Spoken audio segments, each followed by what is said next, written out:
કેમ છો મિત્રો?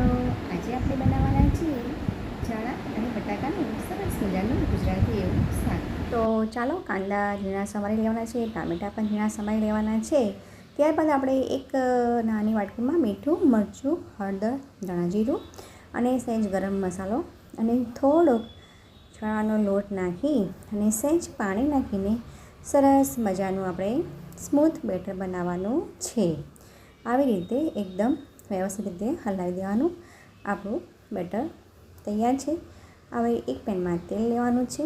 એમાં રહી જીરું, લસણની પેસ્ટ, પછી ઝીણા સમારેલા કાંદા નાખી દેવાના છે. સહેજ લીમડી નાખવાની છે. કાંદા સંતળાઈ જાય પછી ટામેટાં પણ નાખવાના છે.